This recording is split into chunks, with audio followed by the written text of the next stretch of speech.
السلام عليكم ورحمة الله وبركاته. وعليكم السلام ورحمة الله وبركاته يا شيخنا. أبا عبد الرحمن حول، كيف الحال؟ الحمد لله يا شيخنا، بارك الله فيكم. آمين وفيكم، بارك الله. هل نستمر بالدرس؟ نعم يا شيخنا. طيب. إن الحمد لله نحمده ونستعينه ونستغفره ونعوذ بالله من شرور أنفسنا وسيئات أعمالنا. ما يهده الله فلا مضل له ومن يضلل فلا هادي له. أشهد أن لا إله إلا الله وحده لا شريك له، وأشهد أن محمدا عبده ورسوله صلى الله عليه وآله وسلم. أما بعد. In continuation of our book Siyar A'alām An-Nubala and reading from it the Seerah of our mother Āishah radiyallahu anha, we just read the statement she made radiyallahu anha as was ascribed to her in the isnad of Kathir ibn Hisham, who was reporting from Al-Hakam ibn Hisham عن عبد الملك بن عمير قال قالت عائشة لنساء النبي صلى الله عليه وآله وسلم. It was reported that Āishah radiyallahu anha said to the rest of the wives of the Prophet Muhammad alayhi salatu wassalam, and she counted 10 things. She said, فُضِّلْتُ عَلَيْكُنَّ بِعَشْرٍ وَلَا فَخْرٍ. فُضِّلْتُ عَلَيْكُنَّ بِعَشْرٍ وَلَا فَخْرٍ. I have been made superior. I have been granted virtues and excellence over you with 10 things. What I have said is not out of pride. I have been granted virtue. فُضِّلْتُ عَلَيْكُنَّ بِعَشْرٍ وَلَا فَخْرٍ.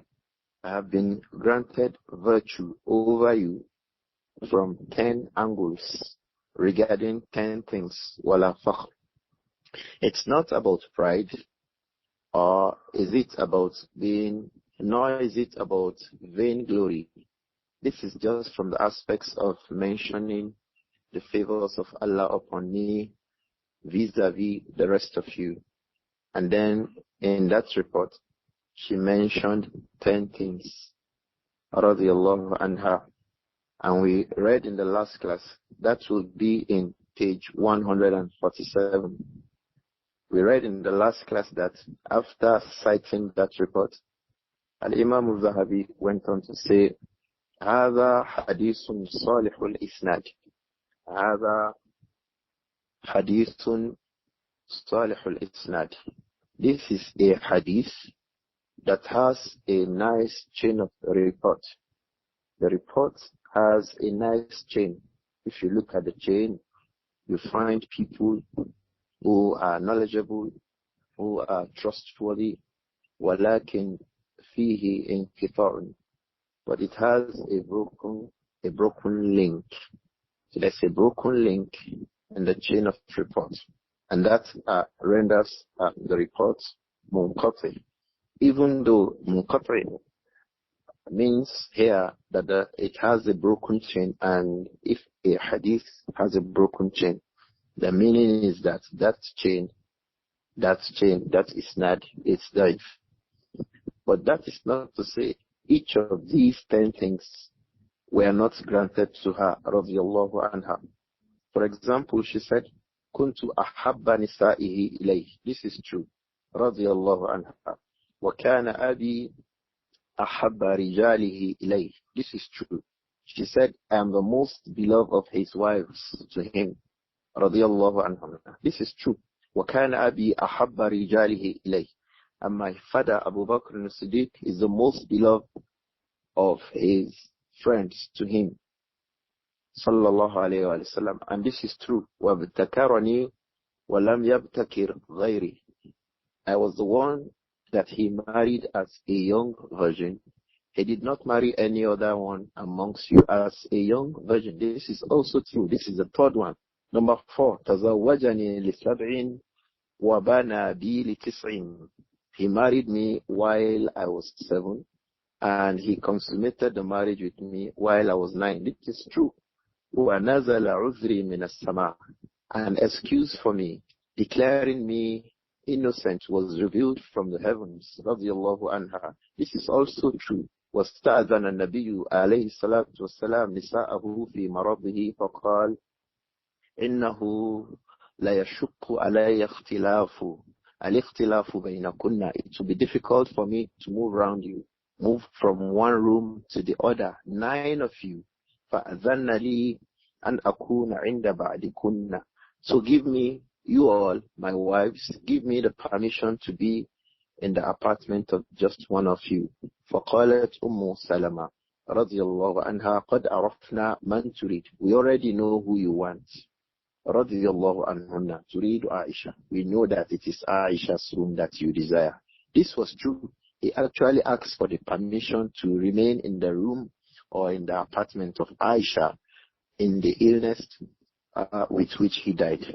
وَكَانَ آخِرُ زَادِهِ مِنَ الدُّنْيَا رِيقِي. Each of these 10 things she mentioned, we know them to be right from other ahadith regarding these narrations. But as for this isnad, gathering them all in a single report like this from Āishah radiyallahu anha, Al-Imām Adh-Dhahabi said, هذا حديث صالح الإسناد. This hadith, it has a nice chain of report. ولكن فيه انقطاع.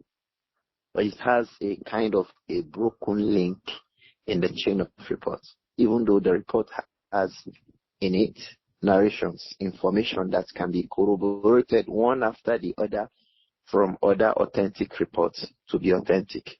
I hope that this is clear, inshallah. To proceed today, we read from Al-Imām Adh-Dhahabi's saying, rahimahullah, that فَضِيلَةٌ ظَاهِرَةٌ لَهَا. Another virtue of Āishah, radiyallahu anha, a virtue of Āishah. And then he said, خالد al-Ahadza an Abi Uthman al-Nahdi an Amr ibn al-As أن رسول الله صلى الله عليه وآله وسلم استعمله على جيش ذات السلاسل. قال فأتيته فقلت يا رسول الله أي الناس أحب إليك؟ قال عائشة. قال من الرجال. قال أبوها. Al-Imām Adh-Dhahabi reports that hadith from Al-Imām At-Tirmidhi, and he starts with the isnad of Khalid al-Hazza an Abi Uthman al-Nahdi. Khalid al-Hazza was a learned person, very learned. He was reporting from Abu Uthman al-Nahdi, Abdur-Rahman ibn Murr, rahimahullah. He was a mukhadram. Those amongst the tabi'un who accepted Islam when the Prophet was alive, but who did not meet the Prophet Muhammad alayhi salatu wasalam. Abu Uthman al-Nahdi was one of them. He is the one reporting this narration from Amr ibn al-As. And Amr ibn al-As accepted Islam very late, unlike his son Abdullah ibn Amr ibn al-As, who had accepted Islam far earlier. So this report was from Amr ibn al-As. When Amr ibn al-As accepted Islam, أن رسول الله صلى الله عليه وآله وسلم استعمله على جيش ذات السلاسل. The Prophet صلى الله عليه وسلم made him to head جيش ذات السلاسل, the army that went to the battle of ذات السلاسل. ذات السلاسل is a location far away from Mecca. It will take them a journey of 10 days, good journey, to arrive at ذات السلاسل. The head of that army was Amr ibn al-As, and it had inside it Abu Bakr as-Siddiq. It had inside it Umar ibn al-Khattab. It had inside it Uthman ibn Affan. And yet Amr ibn al-As was asked to lead that army because he has very deep expertise and experience in warfare. He was also experienced, radiyallahu anhu, regarding strategy and all of these. So the Messenger alayhi salatu wasalam made Amr ibn al-As to lead that army. Ista'malahu ala jayshi dhati salasil. The Prophet alayhi salatu wasalam made him to head the army that went for the battle of Zatus Salasil. Amr ibn al-As said, فَأَتَيْتُهُ, when we returned from that battle, because that is honor for him. He was heading an army that has Abu Bakr and Umar. That is honor for him. So definitely he would think that that means that he is now more beloved to the Prophet sallallahu alaihi wasallam than the rest of the companions. That is part of the strategy that we had talked about. He was a person of strategy, Amr ibn al-As, radiyallahu anhu. So upon that, he came to the Prophet sallallahu alaihi wasallam. Ayyun nas ahabbu ilayk? Who amongst the people is more beloved to you? He wanted everybody to hear the result.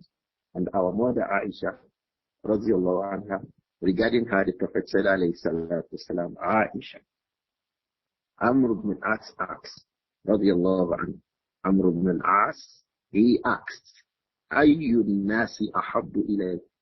The Prophet said, Āishah, radiyallahu anha. He thought he might not have asked the question correctly.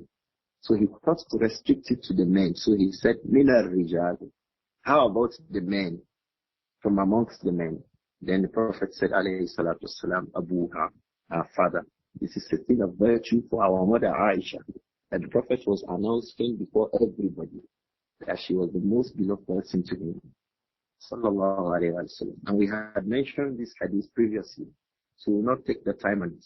Al-Imām At-Tirmidhi, after reporting this hadith, he said, Hāzā hadithun hasan. This is a Hasan hadith. Qultu. Al-Imām Adh-Dhahabi in page 148. He said, قَدْ أَخْرَجَهُ الْبُخَارِيُّ وَمُسْلِمٌ. Al-Imām al-Bukhari and Al-Imām Muslim have also reported that hadith of Amr ibn al-As when he was asking the Prophet sallallahu alayhi wa sallam about the most beloved person to him. Radiyallahu an Amr ibn al-As. Amin. A second hadith on page 148 that Al-Imām Adh-Dhahabi mentioned. The isnad comes from Ibn al-Mubarak. That is Al-Imām Abu Abdur-Rahman, Abdullah ibn al-Mubarak, wa Yahya ibn Sa'id, an Ismaila ibn Abi Khalid, and Qais ibn Abi Hazim, and Amr ibn al-As, أنه قال لرسول الله صلى الله عليه وسلم من أحب الناس إليك. Amr ibn al-As was also reported in this isnad to have asked that is just another isnad of the last narration from Amr ibn al-As that he asked the Prophet sallallahu alayhi wa sallam, Man ahabbu nas ilayk? And then the Prophet said, Āishah. And then Amr asked again, Min ar-Rijal. And then the Prophet answered alayhi salatu wassalam, Abuha. So amongst the men, the most beloved man to the Prophet Muhammad alayhi salatu wassalam was who? Abu Bakr as-Siddiq. Amongst the women, the most beloved of the women to the Prophet Muhammad alayhi salatu wassalam was who? Āishah. Radiyallahu anha. Thereupon, Al-Imām Adh-Dhahabi said, هذا حديث صحيح. This hadith, with the isnad we just mentioned, is صحيح. أخرجه النسائي.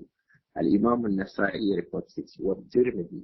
Likewise, Al-Imām al-Tirmidhi in his Al-Jami' وَحَسَّنَهُ. Al-Imām al-Tirmidhi grades it as what? Hasan. وَغَرَّبَهُ. He also mentioned that this hadith, with this chain of report, was alone. This report has come differently and separately as far as this chain of reports is concerned. And then Al-Imām Adh-Dhahabi went on again, this time again from Al-Imām At-Tirmidhi. He said, حدثنا أحمد بن عبده.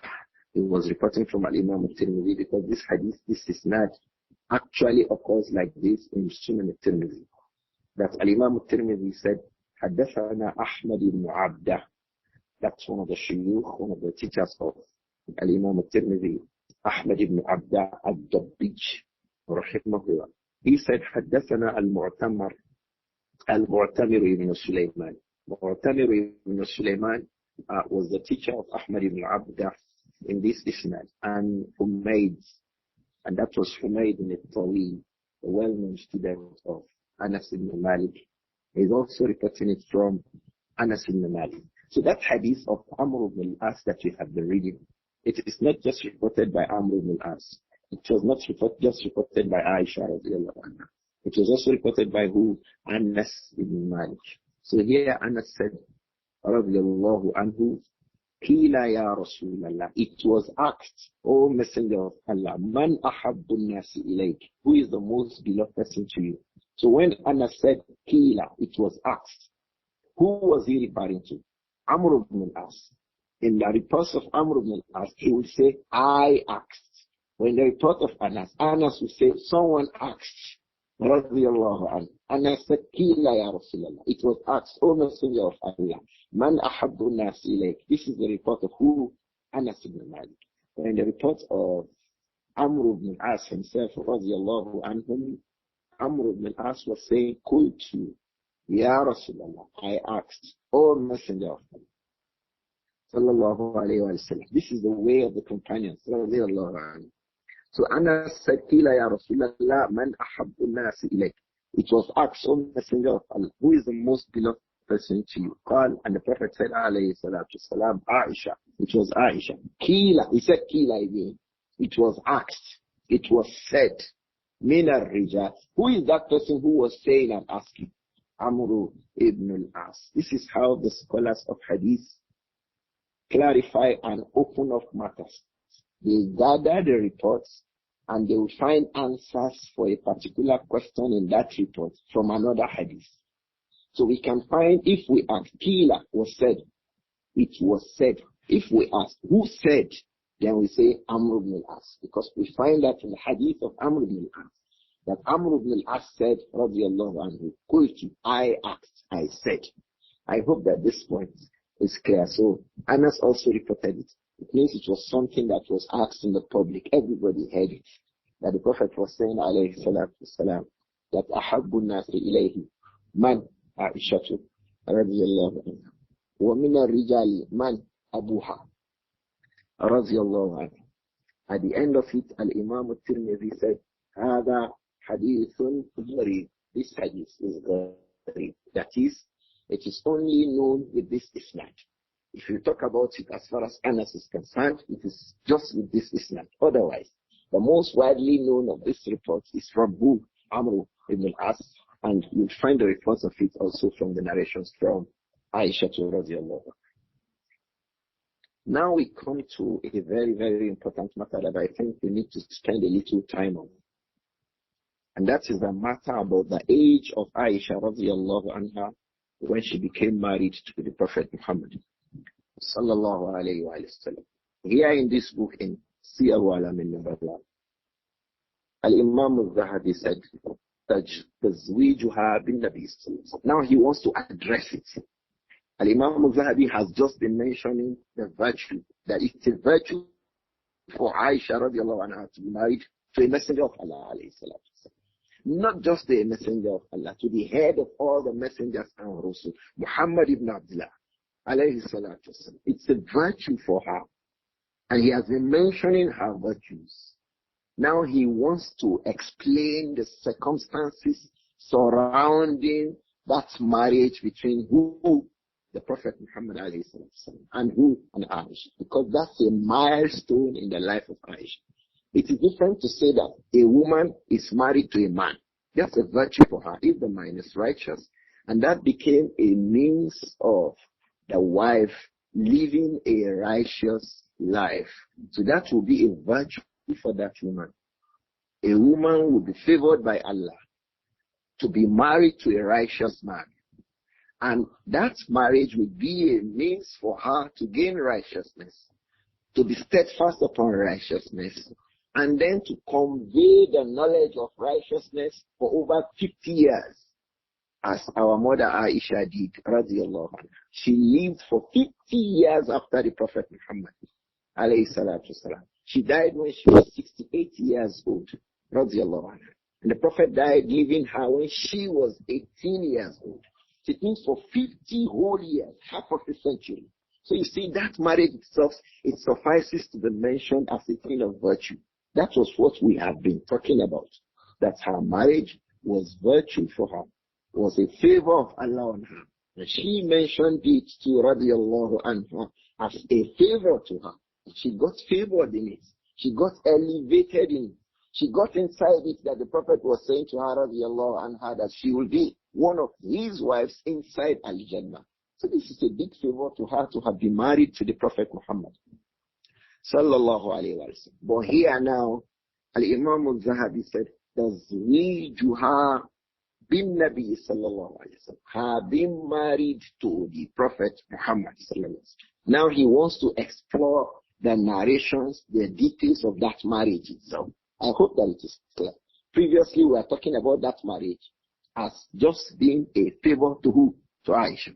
But now we want to talk about that marriage and the events and how it happened, what happened, and other things surrounding that marriage as a narration regarding the events that surrounds that marriage is what we want to talk about here in this part of Siyar A'alām An-Nubala by Al-Imām Adh-Dhahabi rahimahullah. Al-Imam Adh-Dhahabi said, روى هشام عن أبيه عن عائشة رضي الله عنها قالت.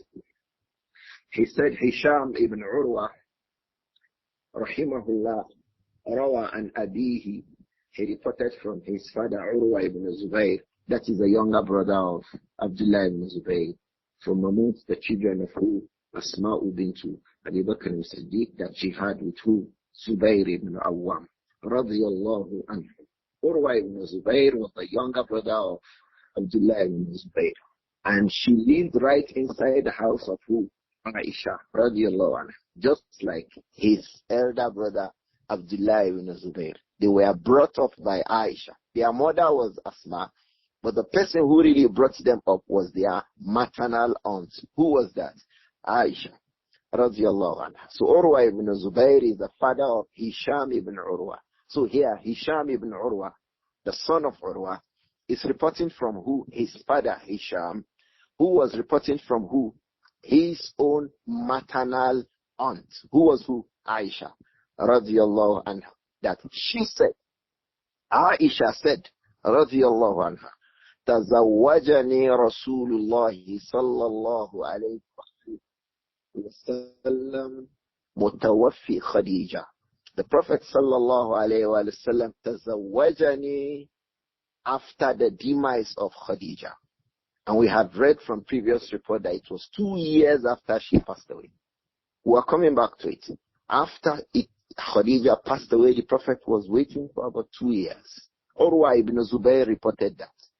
This same Urwa reported that our mother Āishah radiyallahu anha, the Prophet married her 2 years after Khadija's passing away, because the Prophet sallallahu alayhi wa sallam labitha sanatain aw qariban min dhalik. He waited for 2 years or something near that before he started working on getting married.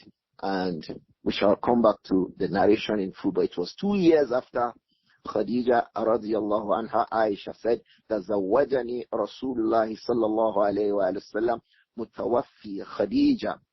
The Prophet sallallahu alayhi wa sallam married me just after the demise of Khadija. Wa ana ibnatu sittin. Āishah said, the Prophet married me while I was 6 years old. This is a clear-cut statement from Āishah. Āishah said, تزوجني رسول الله وأنا ابنة ست. The Prophet married me at the time وأنا. This is wow, describing her condition at that time. It has to do with her hal at the time of at-tazawwuj. She said تزوجني رسول الله. The Prophet married me وأنا ابنة ست. And at the time that he married me, I was a child of 6. I was 6 when the Prophet married me. This is a clear-cut hadith from Āishah radiyallahu anha. So if someone asks, how old was Āishah when the Prophet married her? She was 6. Who said so? Āishah herself. This is not a speculation, nor is it a conjecture. She said, تزوجني رسول الله صلى الله عليه وآله وسلم وأنا ابنة ست. The Prophet married me while I was 6. وأدخلت عليه وأنا ابنة 9. And I was brought to him. for the consummation of the marriage, وَأَنَا إِبْنَةُ تِسْعٍ. At that time, I was a girl of 9 years old. And we remember that her marriage took place in the month of Shawwal.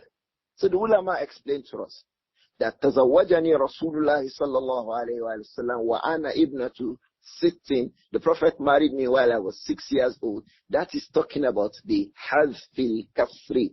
Hazful kasri is you remove what is above the year, because it was in Shawwal, and Shawwal was in the 10th month of Islam. So she was 6 years old plus what? Plus 10 months. So you can say she was 6. She said she was 6. The hazfil kasri, by removing the extra months on it. We all do that. How old are you? You can say 40 when you are 40 years and 6 months, or 40 years and 7 months, or 40 years and 8 months. So you do that. So she was making hazful kasri. And that's why in some reports, you will see her saying that تزوجني رسول الله صلى الله عليه وسلم وأنا ابنة 7. The Prophet sallallahu alaihi wasallam married me while I was 7. So if she said 6, she made what? Hazful kasri. She removed the extra months on it. So if she said 7, then she was adding, radiyallahu anha, she was adding it up to say, okay, I was already near 7, meaning because at that time she was 6 years old, 10 months. She was 6 years, 10 months. That marriage took place as it occurs in Sahih al-Bukhari in the month of Shawwal. So the Prophet Muhammad sallallahu alaihi wasallam, from the mouth of Āishah, with an isnad that is sahih. This is what you will find in Sahih al-Bukhari. You will find in Sahih Muslim.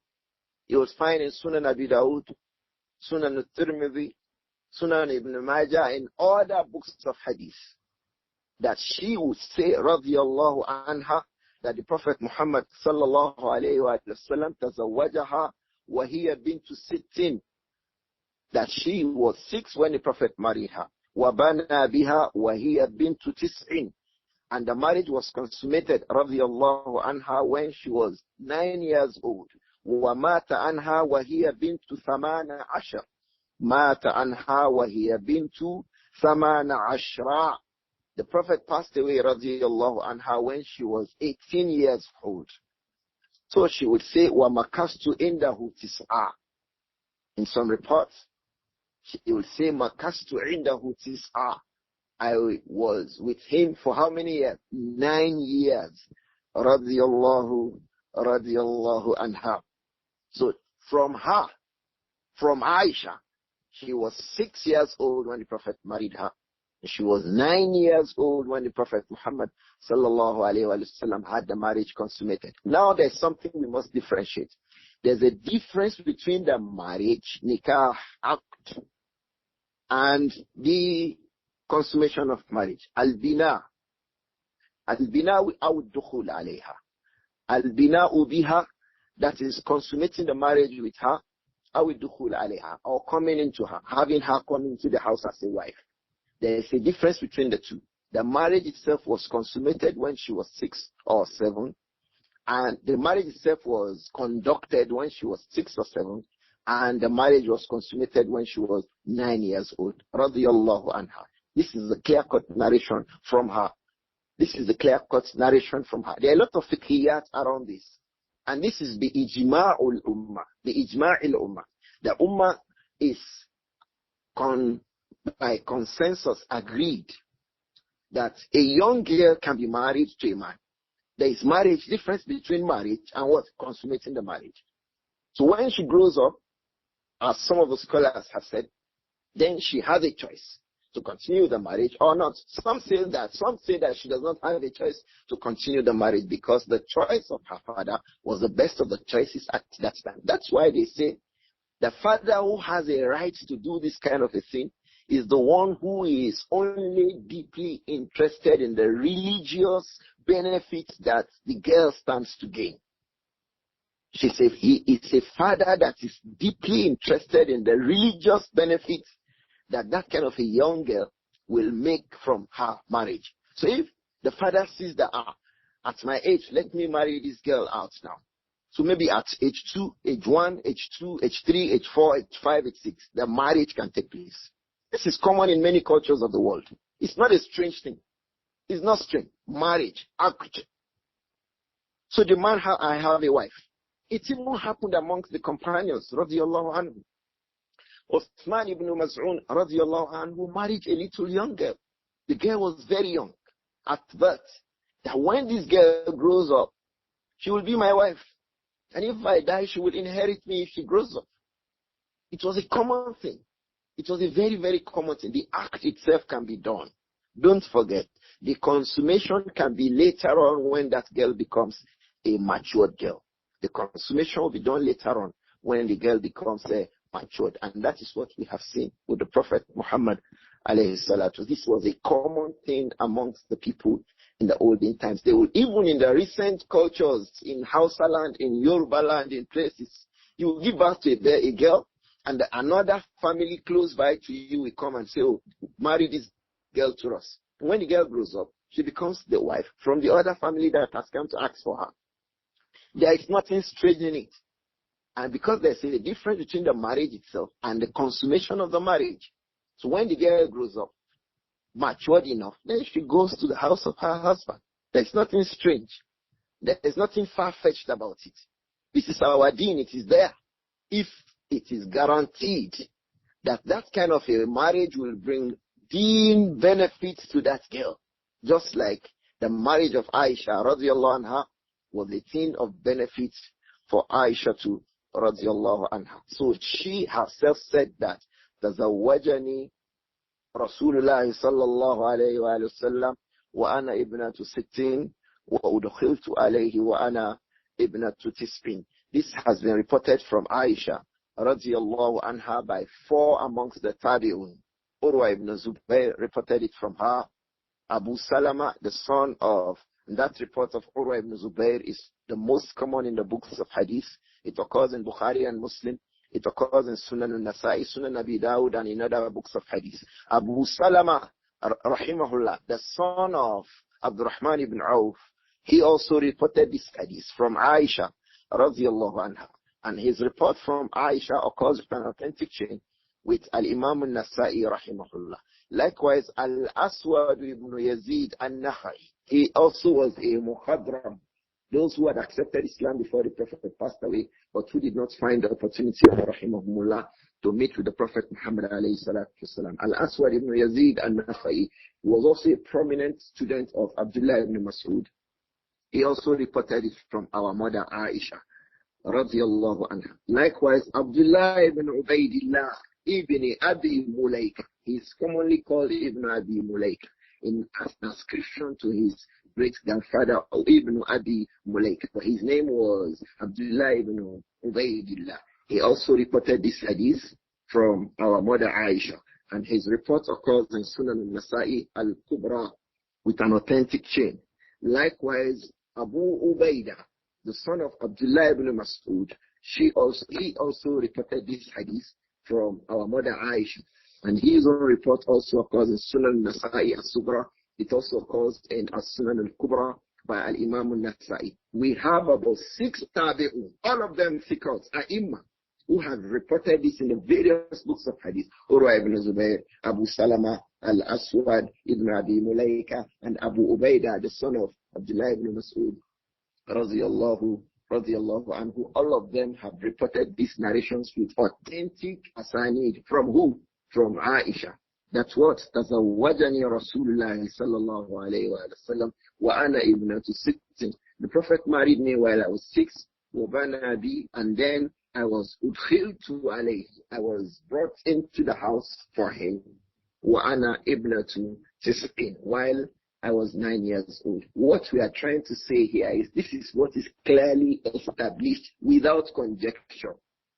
There is a brother who has gone on to make a video. I think his name is M.A. Aziz. He is mentioned to be an imam somewhere in the Western world. He said he has 5 evidences. These evidences were no other than mere personal assumptions that led him to misleading and unfortunate conclusions. They were what? That is what they are. Personal assumptions. Go back to it.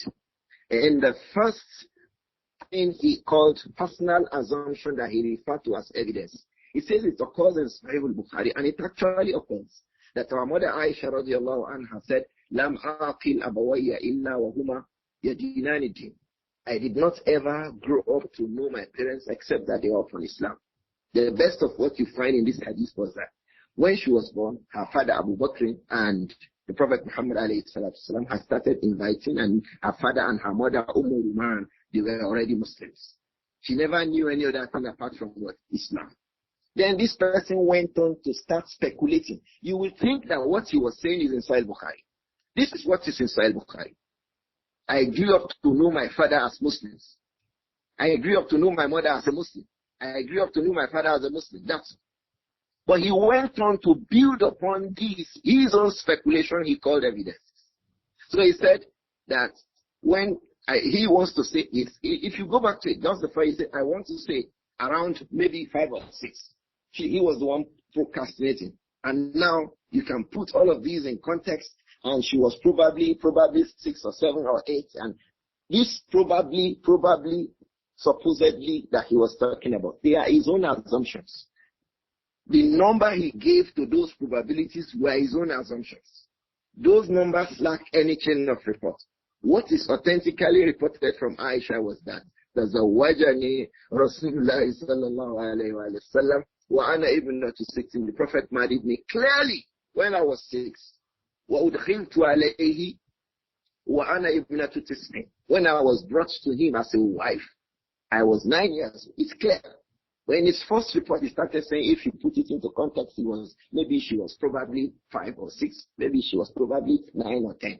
And then when he concluded to say she was 18, he was saying definitely, when the Prophet sallallahu alayhi wa sallam had Āishah in his house, Āishah was definitely, how can definitely be a product of suppositions and probabilities? Please go back to it and listen to it.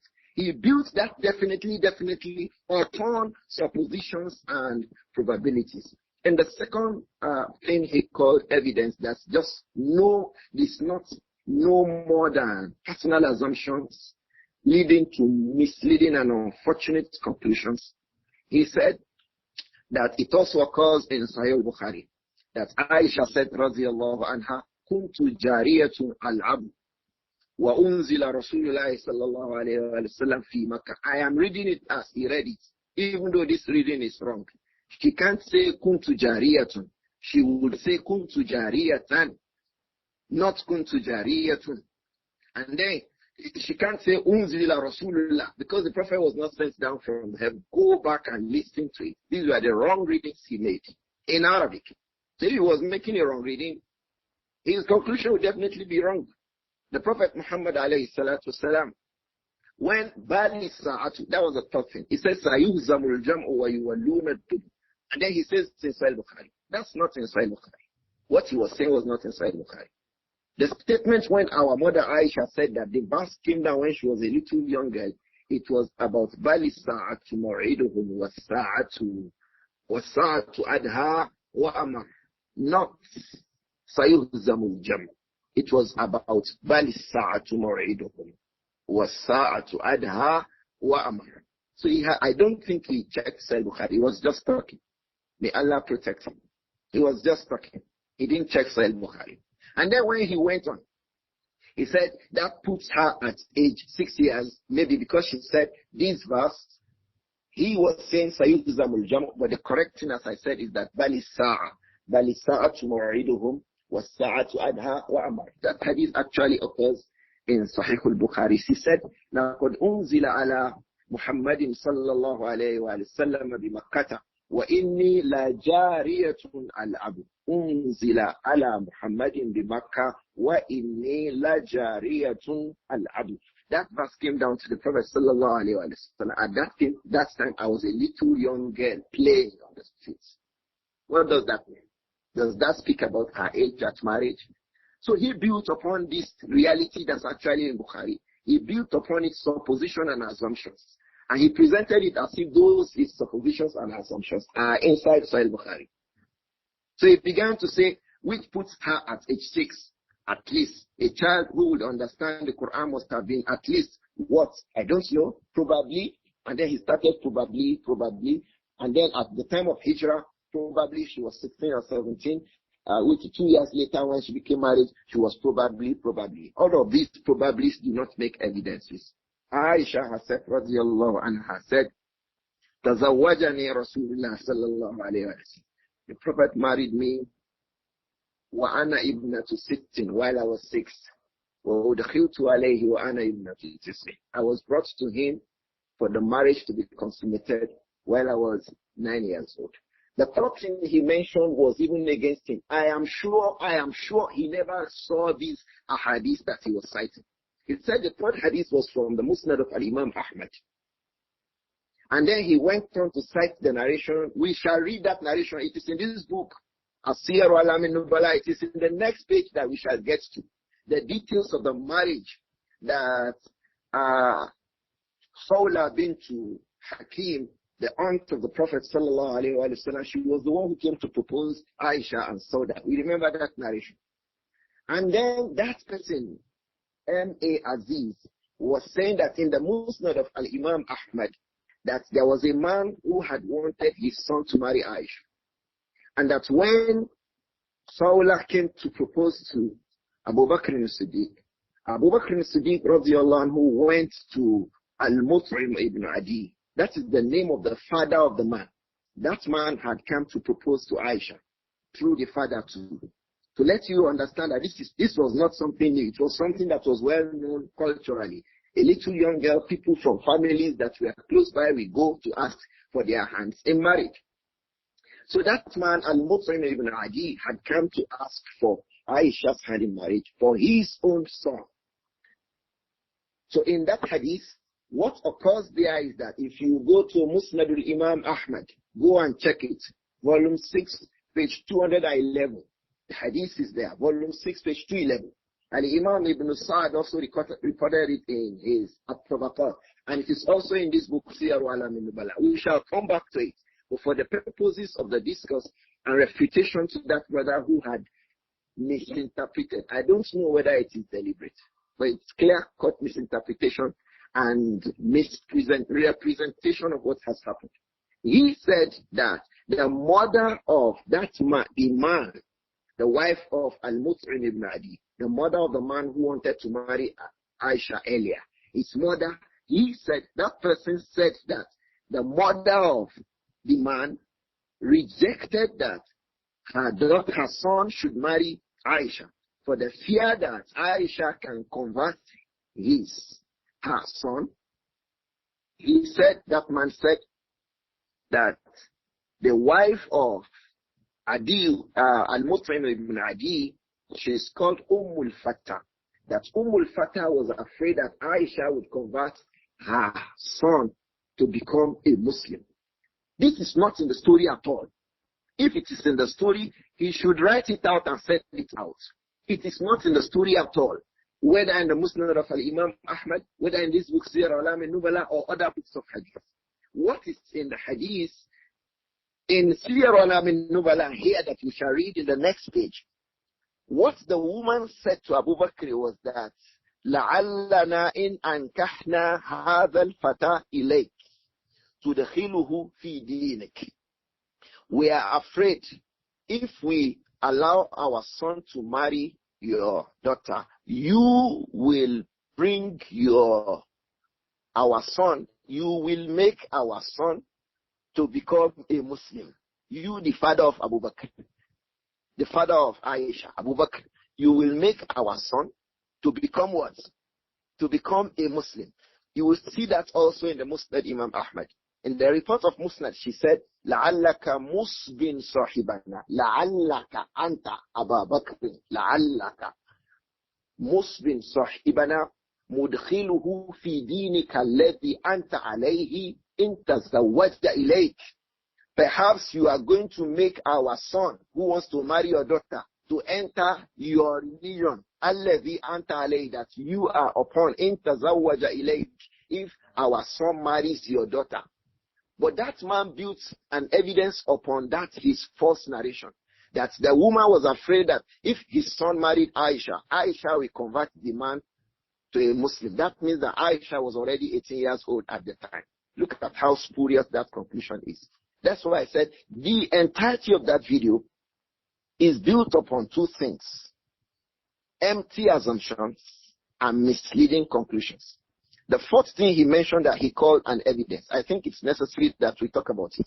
He said Muhammad ibn Ishaq, and he called him when he said that Muhammad ibn Ishaq was the very first historian in the history of Islam. It's a lie, it's not true. Muhammad ibn Ishaq is not the first historian. The first person who wrote about Seerah of the Prophet ﷺ was Aban ibn Uthman, the son of Uthman ibn Affan. Aban ibn Uthman had written the Seerah of the Prophet Muhammad ﷺ from the first 100 years. Because Aban ibn Uthman passed away 101 after Hijrah. And he had already written a book about the biography, the history of the Prophet Muhammad, the Seerah of Messenger ﷺ.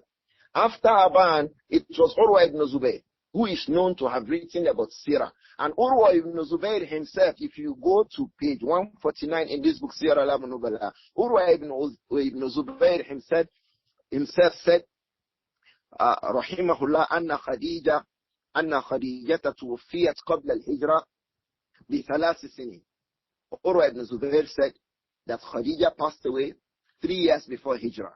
فَلَبِثَ سَنَّتَيْنِ sallallahu alayhi wa sallam. So the Prophet waited for 2 years. Or something approximately near that. وَنَكَحَ Āishah. And then he married Āishah. وَهِيَ بِنْتُ 6 سِنِينَ. This is the report of Urwa ibn Zubayr. And Urwa ibn Zubayr died in the year 94 years after Hijrah. Before that time, he had written the Seerah of the Prophet Muhammad alayhi salatu wasalam. These people wrote Seerah before Ibn Ishaq. So for him to say Ibn Ishaq is a first historian, that's not true at all. Long before Ibn Ishaq, people have been writing the Seerah of the Prophet Muhammad. And what they documented is this fact, that the Prophet Muhammad alayhi salatu wasalam tazawwaja biha wa hiya ibnatu sittin. The Prophet married her when she was 6 years old. Wabanna biha wa hiya ibnatu tisbi. The marriage was consummated when she was 9 years old. The third person after Urwa ibn Zubayr that is documented to have written the Seerah of the Prophet was Amir ibn Sharahil, Al-Imām al-Sha'bi, rahimahullah. After him, Muhammad ibn Muslim ibn Shihab ibn al-Zuhri, Al-Imām al-Zuhri. All of these people were far, far away from Ibn Ishaq. All of these people, they had written Seerah before Ibn Ishaq. Closer to them was Musa ibn Uqba. Musa ibn Uqba had written the Seerah long before Muhammad ibn Ishaq. And near Muhammad ibn Ishaq was Ma'mar ibn Rashid al-Yamani, the teacher of Al-Imām Abdur-Razzaq ibn Hammam al-San'ani. Ma'mar ibn Rashid was also a student of Al-Imām al-Zuhri. All of these people had written Seerah before Ibn Ishaq. So why does this man say Ibn Ishaq is the first historian? Because he wants to build upon that, something that is not true. Now he came into the Seerah of Ibn Ishaq. Let's go to what he said regarding the Seerah of Ibn Ishaq. Ibn Ishaq passed away 151 years after Hijrah. One of the things he also said that's not true is that Ibn Ishaq was the teacher of Al-Imām At-Tabari. That's not true. Ibn Ishaq passed away 151 years after Hijrah. Al-Imām At-Tabari, rahimahullah, the author of Tarikh al-Umam wal-Mamluk, and the author of Kitab al-Tafsir, rahimahullah, Al-Imām At-Tabari, he passed away 310 years. That's also there is a gap of about 200 years between At-Tabari and Ibn Ishaq. So it is inappropriate for him to have described At-Tabari as a student of Al-Imam Ibn Ishaq. Likewise, he also said Ibn Hisham was a student, because Ibn Hisham also did a Seerah after Ibn Ishaq. Some of the scholars even say that he even did a summary of the Seerah of Ibn Ishaq. But what Ibn Hisham did itself does not suffice to say that Ibn Hisham was a student of Al-Imam Ibn Ishaq. Ibn Hisham was not a student of Ibn Ishaq. Rahimahumullah. Muhammad Ibn Ishaq Ibn Yasar. Because Ibn Hisham himself reported the Seerah from one of the students of Ibn Ishaq. Ibn Hisham reported the Seerah of Ibn Ishaq from one of the students of Ibn Ishaq, who used to be called Yunus ibn Bukayr. Yunus ibn Bukayr was from amongst the students. Ibn Hisham reported the Seerah of Ibn Ishaq from Ziyad ibn Abdullah al-Bakka'i. Ziyad ibn Abdullah al-Bakka'i, Yunus ibn Bukayr, and others were those who reported the Seerah of Ibn Ishaq. So it's wrong to say that Ibn Hisham is a student of Ibn Ishaq. He was not a student. He reported his Seerah from his Shaykh, from his own Shaykh, Ziyad ibn Abdullah al-Baka'i. What we are saying, Ziyad ibn Abdullah al-Baka'i is the teacher of Ibn Hisham. Ibn Ishaq was not the teacher of Ibn Hisham. They are far gap away from them. Likewise, Al-Imam Al-Tabari. So Al-Imam Al-Tabari. So that statement from him was also completely wrong. Now he was saying that inside Ibn Ishaq's Seerah, Ibn Ishaq places our mother Āishah as from the first 20 persons to accept Islam. That would mean that at least she would be about 18 years old when the Prophet married her. This is also spurious. Our mother Āishah radiallahu anha was not amongst the first 20 persons who accepted Islam. And that's why one of the things for which Ibn Ishaq himself has been criticized were some things that were in his Seerah that contradict other things that are reported from clear isnad. Do we understand? Ibn Ishaq now, he has issues in his book, As-Seerah An-Nabawiyah, that for which he has been criticized. Al-Imām Adh-Dhahabi, if we come to Mizan al-I'tidal, by Imām Adh-Dhahabi, another book of hadith that discusses the weak reporters of hadith. Those amongst those who have reported a hadith that have issues regarding their persons or issues regarding the narrations that they had given. One of them was Ibn Ishaq. And one of the issues that Ibn Ishaq had was that book itself, As-Seerah. It has things that are right, and it has things that are, the scholars refer to as baseless. And one of it is this matter that to say Āishah was from amongst the first 20 people who accepted Islam. As the Imam Adh-Dhahabi said, rahimahullah, when he was speaking about Muhammad ibn Ishaq ibn Yasar, Sahib al-Maghazi, Sahib al-Seerah, in his book Mizan al-I'tidal, he says Salihul Hadith, that Al-Imam ibn Ishaq is Salihul Hadith. If he reports hadith, his hadiths are nice. Ma lahu indi zambun. He does not have any problem to me. He does not have any problem. To me, Ibn Ishaq, his reports are Salih. Ma lahu zambun indi. It does not have any issues in my view. Illa ma qad hasha'u fi sirati min al-ashya'i al-munkara. Illa ma qad hasha'u fi sirati min al-ashya'i al-munkara. Except the things that he has added, he has included in his book on As-Seerah min al-ashya, from those matters that are what? Munkara. Those matters contradict those things that have been reported with clear-cut, authentic asanid in the books of hadith. Wal munqati'a, and reports that lack asanid. So he has two kinds of reports. Reports that don't have asanid. They don't have chains of report with which they can be verified. He also have reports that contradict other verified and authentic reports. So Āishah said a verified and authentic report that she was 6 years old when the Prophet married her. She was 9 years old when the Prophet Muhammad ﷺ consummated the marriage. So if he reads to say that Āishah was from the first 20 persons that accepted Islam, these are from the things for which the Seerah of Ibn Ishaq has been criticized. So that matter, that point that the brother refers to as the fourth evidence is really, really baseless, like the rest of the first 1, 2, 3. The fifth thing he mentioned was that Asma bint Abi Bakr as-Siddiq radiallahu anha was about 10 years older than Āishah, and then during Hijrah, and then Asma at that time was about 18 years old, and all of these. These are also speculations. These are reports that lack isnad. And this is why the isnad is so important in the matters of Islamic history. Who said, who reported, who narrated to who, and then from who, and then from who. So that the authenticity of the reports may be verified. So that report occurs in Al-Bidayah wa Nihaya and in Siyar A'alām An-Nubala as speculations of the ages of Asma. They are not narrations that are verified regarding the ages of Asma. That's why if you ask, inside Siyar A'alām An-Nubala and Al-Bidayah wa Nihaya, where he took that fifth point, even though he didn't mention that he took it from those two books, I understand and I know that he took it from those two books. You will see they occurred here without isnad. To say that Asma was 18 years old or so and that Āishah was 10 years younger than Asma, they are statements that lack isnad. They don't have isnad. They don't have isnad. If they have isnad, you should come over with it. This is a research that I had done since 2003. And I actually authored a book regarding this matter like this. So I have a conclusion to say that what that person, M.A. Aziz, had said, we are not from him. He also saw it. He saw it from an article that was written. Since that time, he read it. He didn't perfect it. He did not check the resource materials. He did not research ahead. He came to build upon it. And he led himself into very spurious conclusions. What is clearly reported from Āishah, radiyallahu anha, is that the Prophet Muhammad alayhi salatu wasalam married her when she was 6 years old, and the marriage was consummated when she was 9 years old. That is evidence that a little young girl may be married. That happened a lot in the history of Islam, whether a boy or a girl. Abdullah ibn Umar married a wife for his son when the boy was a little young boy.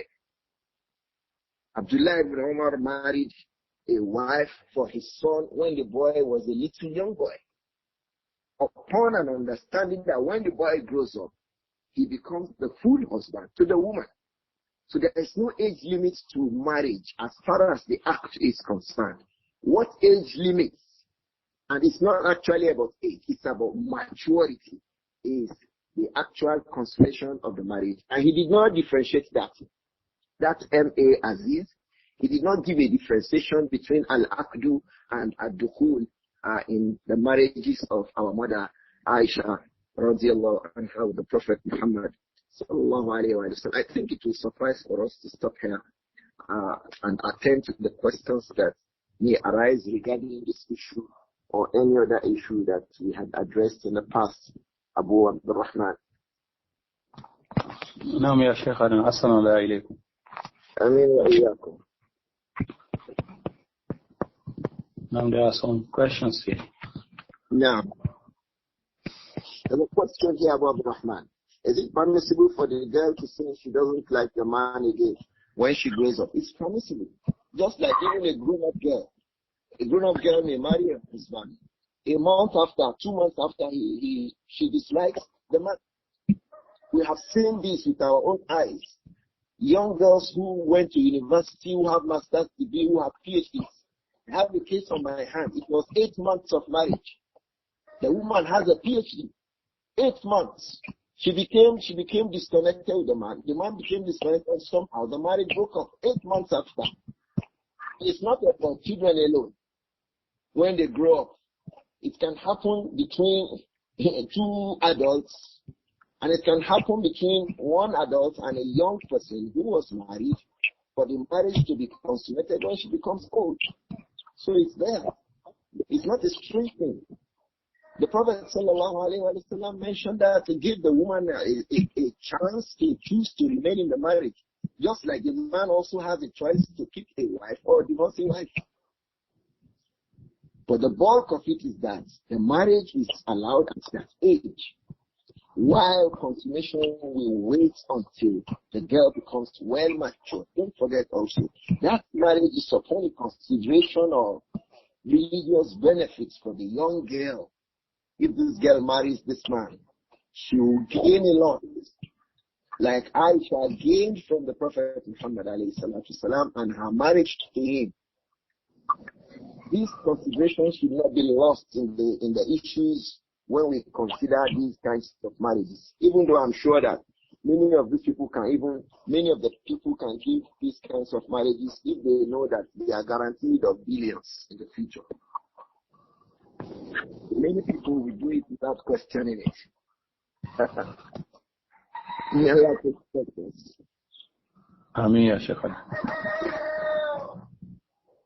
Now, another question here states, Assalamu alaikum, Shaykh. The maturity referred to, is it intellectual or physical maturity? I don't know this kind of talk.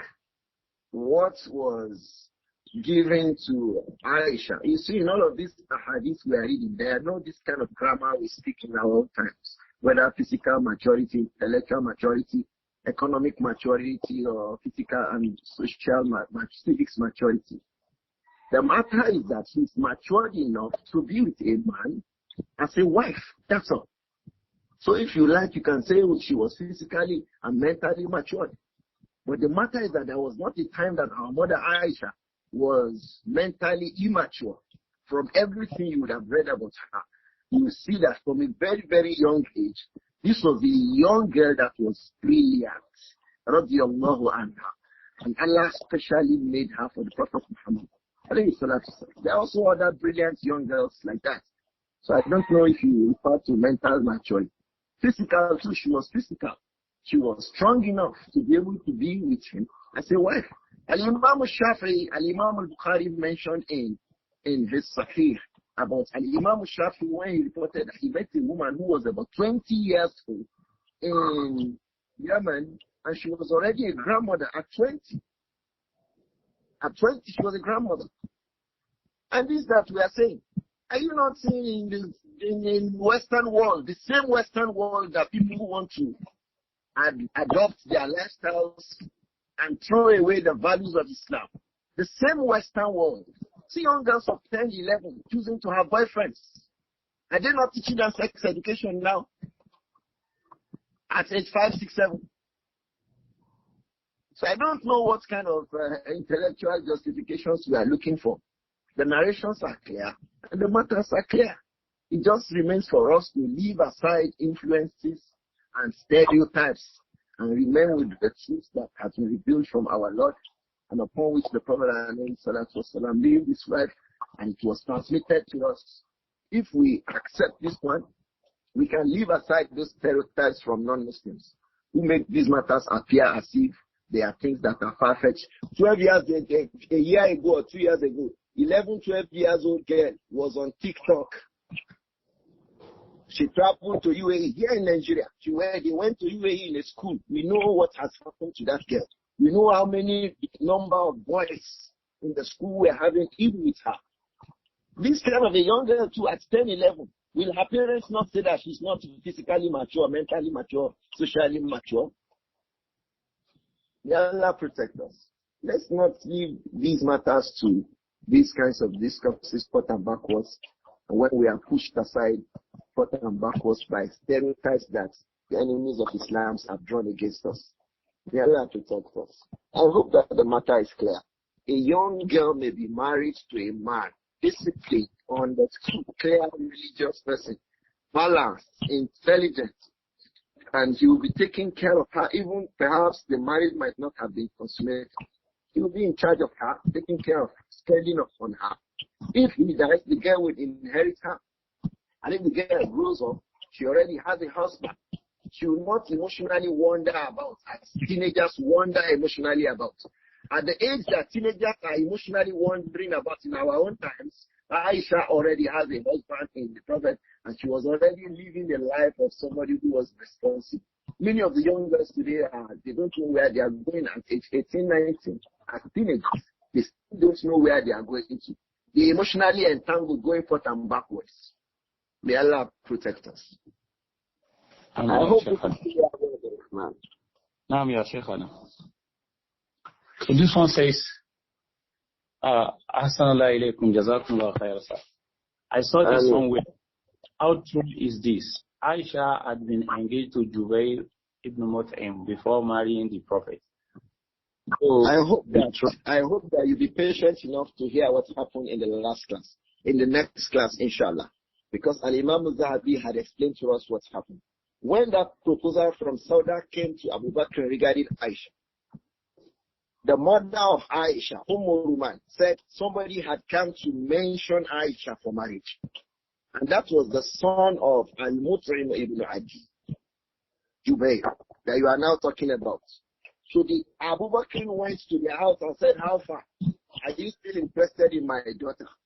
The mother of the boy now said to Abu Bakr that she was afraid that Abu Bakr will make her son to become a Muslim if her son married Āishah. Abu Bakr asked the father, is this your own thinking too? We'll read it to next class, inshallah. Abu Bakr had asked Muslim ibn Adi, is that your own view too that Fatah had said? And the man answered, yes. He left them, meaning that they are no more interested in Āishah. That was when Abu Bakr as-Siddiq now invited Sauda. That was when Abu Bakr as-Siddiq now invited Khawla bint Hakim to bring the Prophet sallallahu alaihi wasallam for an acting with Āishah. I hope that it is clear. What you have seen somewhere, I hope that it is clear now, inshallah. نعم يا شيخنا صلوات الله عليكم. Abu Abdur-Rahman. نعم. Ya Abu Abdur-Rahman. Yes يا شيخنا. Outside, inshallah. There is a complaint here, Abu Abdur-Rahman, you have not read. Please, we will appreciate having the audios accessible after each lecture. The ones we have seen on the drive, they are not updated. Abu Abdur-Rahman.